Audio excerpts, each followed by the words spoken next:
ഞാൻ തയ്യാറാക്കാൻ പോകുന്നത് ഫിഷ് മപ്പാസ് ആണ്. അതിനു വേണ്ടിയിട്ട് തിലോപ്പിയ ഫിഷാണ് ഞാൻ എടുത്തിരിക്കുന്നത്.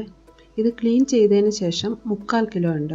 ഈ ഫിഷ് ഞാൻ ക്ലീൻ ചെയ്തേക്കുന്നത് നമ്മൾ സാധാരണ കറിക്കൊക്കെ ക്ലീൻ ചെയ്തെടുക്കുന്നതിൻ്റെ പോലെ എടുത്തതിന് ശേഷം ഒരു പാത്രത്തിൽ ഇത് മുങ്ങിക്കിടക്കാൻ ആവശ്യത്തിന് വെള്ളം എടുത്തിട്ട് അതിലേക്ക് ഒരു നാരങ്ങ വലുപ്പത്തിലുള്ള പിഴിപുളി അലിയിച്ച് ചേർത്തു. എന്നിട്ട് ആ വെള്ളത്തിലേക്ക് ഈ മീനുകളെല്ലാം ഒരു 2-3 മിനിറ്റ് മുക്കി വെച്ചു. അതിനുശേഷം ഒന്നുകൂടെ ക്ലീൻ ചെയ്തിട്ട് 2-3 വെള്ളത്തിൽ കഴുകി എടുക്കുമ്പോൾ ഇത്രയും നന്നായിട്ട് ക്ലീൻ ആയിട്ട് കിട്ടും. അതേപോലെ അതിൻ്റെ ആ ചേറിൻ്റെ ടേസ്റ്റും അതെല്ലാം മാറിക്കിട്ടും. ഇനി അതിലേക്ക് ആവശ്യത്തിന് ഉപ്പ്, 1/2 ടീസ്പൂൺ മഞ്ഞൾപ്പൊടി, 2 ടീസ്പൂൺ മുളക് പൊടി. ഈ ഫിഷ് ഒന്ന് ഫ്രൈ ചെയ്തെടുത്തതിന് ശേഷമാണ് നമ്മൾ ഇത് കറി വെക്കുന്നത്. 1/2 ടീസ്പൂൺ കുരുമുളക് പൊടി, 1 മുറി നാരങ്ങ, ഇത്രയും ചേർത്തിട്ട് നന്നായിട്ടൊന്ന് മാരിനേറ്റ് ചെയ്തെടുക്കാം. ഇപ്പം നമ്മുടെ മീൻ കഷ്ണങ്ങളൊക്കെ നന്നായിട്ട് മസാല പിടിച്ചിട്ടുണ്ട്. ഇനി ഒരു പാൻ അടുപ്പിൽ വെച്ചിട്ട് ചൂടാകുമ്പോൾ അതിലേക്ക് ഫിഷ് ഫ്രൈ ചെയ്യാൻ ആവശ്യത്തിന് 2-3 ടേബിൾ സ്പൂൺ വെളിച്ചെണ്ണ ഒഴിച്ചു കൊടുക്കാം. എണ്ണ ഒന്ന് ചൂടായി വന്നിട്ടുണ്ട്. ഇനി ഇതിലേക്ക് മീനിൻ്റെ പീസസ് ഇട്ട് കൊടുക്കാം. ഇത് സാധാരണ നമ്മൾ ഫിഷ് ഫ്രൈ ചെയ്തെടുക്കുന്ന പോലെ അത്രയും മൂപ്പിച്ചിട്ട് എടുക്കണ്ട. ഒന്ന് ഫ്രൈ ആയിട്ട് വന്നാൽ മതി. ഓരോ സൈഡും 1.5 മിനിറ്റൊക്കെ ഒന്ന് ഫ്രൈ ചെയ്തെടുത്താൽ മതി.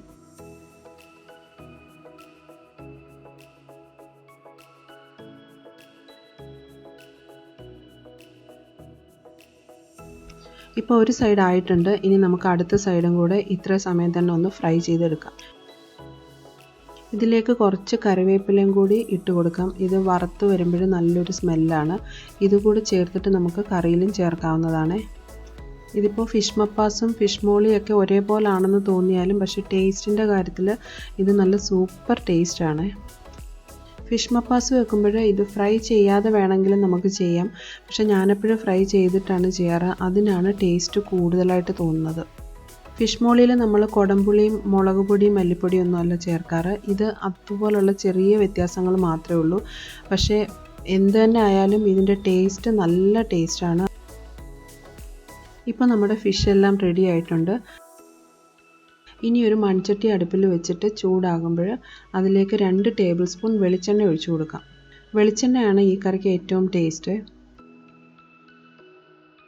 എണ്ണ ചൂടാകുമ്പോൾ അതിലേക്ക് 1 ടീസ്പൂൺ ഉലുവ ഇട്ടിട്ട് പൊട്ടിക്കാം. ഉലുവ പൊട്ടി വന്നിട്ടുണ്ട്. ഇനി ഇതിലേക്ക് അരിഞ്ഞു വെച്ചിരിക്കുന്ന 1/2 കപ്പ് ചുവന്നുള്ളി ചേർത്ത് കൊടുക്കാം.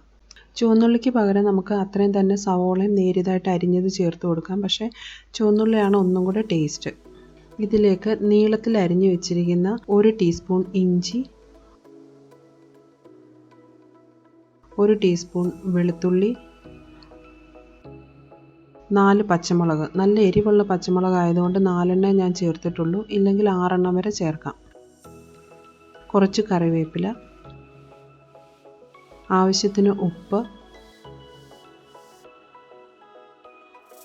1/2 ടീസ്പൂൺ മഞ്ഞൾപ്പൊടി. ഇത്രയും കൂടെ ചേർത്തിട്ടൊന്ന് ഇളക്കിയിട്ട് അതിലേക്ക് ഒരു മീഡിയം സൈസ് ടൊമാറ്റോ അരിഞ്ഞതുകൂടെ ചേർത്ത് കൊടുക്കാം. നിങ്ങൾക്ക് വേണമെങ്കിൽ കൊത്തി അരിഞ്ഞിട്ടും ചേർക്കാം. ഞാനിവിടെ സ്ലൈസ് ചെയ്താണ് ചേർത്തേക്കുന്നത്. എന്നിട്ട് ഈ ഉള്ളിയും തക്കാളിയും എല്ലാം നന്നായിട്ട് വഴറ്റിയെടുക്കും. ഇനി ഇതിലേക്ക് 1 ടീസ്പൂൺ മുളക് പൊടി, 1/2 ടീസ്പൂൺ മല്ലിപ്പൊടിയും കൂടെ ചേർത്തിട്ട് മല്ലിപ്പൊടിയുടെയും മുളക് പൊടിയുടെയും പച്ചമണം മാറുന്നവരെ നന്നായിട്ടൊന്ന് ഫ്രൈ ചെയ്തെടുക്കാം. ഇപ്പോൾ മുളക് പൊടിയും മല്ലിപ്പൊടിയൊക്കെ നന്നായിട്ട് മൂത്ത് വന്നിട്ടുണ്ട്. ഇനി നമുക്കിതിലേക്ക് ആവശ്യത്തിന് പുളി ചേർത്ത് കൊടുക്കാം. ഞാനിവിടെ 4 കഷ്ണം പുളി സോക്ക് ചെയ്യാൻ വേണ്ടി വെച്ചിട്ടുണ്ടായിരുന്നു. ആ 4 കഷ്ണം പുളി ഞാൻ ഇതിലേക്ക് ചേർക്കുന്നില്ല. അതിനുശേഷം 2 കഷ്ണം മാത്രമേ ഞാൻ ചേർത്തിട്ടുള്ളൂ.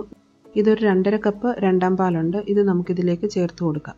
ഞാൻ ഈ കറിയിലേക്ക് തേങ്ങ എടുത്തിരിക്കുന്നത് ഒരു തേങ്ങ മുഴുവനായിട്ട് എടുത്തിട്ടില്ല.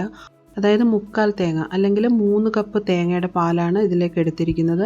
അതിൽ ആദ്യത്തെ പാൽ ഞാൻ എടുത്ത് മാറ്റി വെച്ചിട്ടുണ്ട്. അത് നമുക്ക് ലാസ്റ്റിൽ ചേർത്ത് കൊടുക്കാനാണ്. ഈ സമയത്ത് ഇതിലേക്ക് കുറച്ച് ഉപ്പും 1/2 ടീസ്പൂൺ കുരുമുളക് പൊടിയും കൂടെ ചേർത്ത് കൊടുക്കാം. അടച്ച് വെച്ചിട്ട് നന്നായിട്ടൊരു തിള വരാൻ വേണ്ടിയിട്ട് വെയിറ്റ് ചെയ്യാം.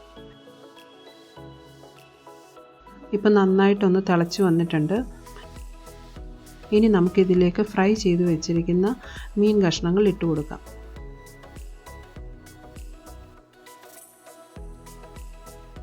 ഇനി ഈ പാത്രം ഒന്ന് കവർ ചെയ്തിട്ട് ഒരു 3-4 മിനിറ്റ് കൂടി നമുക്കൊന്ന് വേവിച്ചെടുക്കാം. ഇടയ്ക്കിടയ്ക്ക് ഈ അടപ്പ് മാറ്റിയിട്ട് ഈ ചട്ടി ഇങ്ങനെ ഒന്ന് ചുറ്റിച്ചു കൊടുക്കണേ. മീൻ കഷ്ണങ്ങൾ ഇട്ടതിന് ശേഷം തവി ഇട്ടിളക്കാതെ ആ ചട്ടി ഒന്ന് ചെറുതായിട്ട് ചുറ്റിച്ചു കൊടുക്കേ പാടുള്ളൂ, ഇല്ലെങ്കിൽ ഇത് വേഗം പൊടിഞ്ഞു പോകും. ഇപ്പോൾ നമ്മൾ ചേർത്ത രണ്ടാം പാലൊക്കെ ഒന്ന് വറ്റിയിട്ട് മീനൊക്കെ നന്നായിട്ട് വെന്ത് വന്നിട്ടുണ്ട്. ഇനി ഇതിലേക്ക് നമുക്ക് ഇങ്ങനെ വട്ടത്തിൽ അരിഞ്ഞു വെച്ചിരിക്കുന്ന ടൊമാറ്റോ കൂടി ചേർത്ത് കൊടുക്കാം. ടൊമാറ്റോ സ്ലൈസസ് ചേർത്തതിന് ശേഷം ഒരു 2 മിനിറ്റ് കൂടെ ഒന്ന് അടച്ചു വെക്കാം. അപ്പോഴത്തേക്ക് ഈ ടൊമാറ്റോ ഒന്ന് വെന്ത് വരും. ഇപ്പോൾ 2 മിനിറ്റ് ആയിട്ടുണ്ട്. ടൊമാറ്റോ കഷ്ണങ്ങളൊക്കെ ചെറുതായിട്ട് വെന്തിട്ടുണ്ട്. ഇനി നമുക്ക് എടുത്തു വെച്ചിരിക്കുന്ന ഒന്നാം പാൽ ചേർത്ത് കൊടുക്കാം. ഇതിപ്പോൾ 1 കപ്പ് കട്ടിപ്പാലാണ് എടുത്തു വെച്ചിരിക്കുന്നത്. അത് ചേർത്തതിന് ശേഷം ചട്ടി ഒന്ന് ചെറുതായിട്ട് ചുറ്റിച്ചു കൊടുത്തിട്ട് തീ ഒന്ന് ലോ ഫ്ലെയിമിലോട്ട് മാറ്റാം.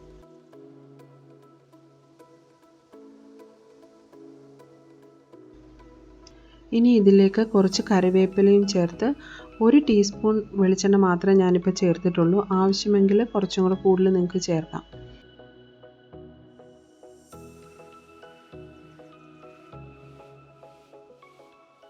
തേങ്ങാപ്പാൽ ചേർത്ത കറി ആയതുകൊണ്ട് നന്നായിട്ട് എണ്ണയൊക്കെ തെളിഞ്ഞ് വന്നിട്ടുണ്ട്. ഇപ്പോൾ നമുക്ക് തീ ഓഫ് ചെയ്യാം. ഇപ്പോൾ നമ്മുടെ ഫിഷ് മപ്പാസ് റെഡി ആയിട്ടുണ്ട്. ഇത് തണുത്തതിന് ശേഷം അപ്പത്തിൻ്റെ കൂടെയും കപ്പ, ചോറ് ഇതിൻ്റെ എല്ലാം കൂടെ വളരെ ടേസ്റ്റി ആയിട്ടുള്ളൊരു കറിയാണ്. തീർച്ചയായിട്ടും ഇതൊന്ന് ട്രൈ ചെയ്ത് നോക്കണേ. നിങ്ങൾക്ക് ഈ വീഡിയോ ഇഷ്ടപ്പെട്ടിട്ടുണ്ടെങ്കിൽ ലൈക്ക് ചെയ്യാനും ചാനൽ സബ്സ്ക്രൈബ് ചെയ്യാനും മറക്കല്ലേ.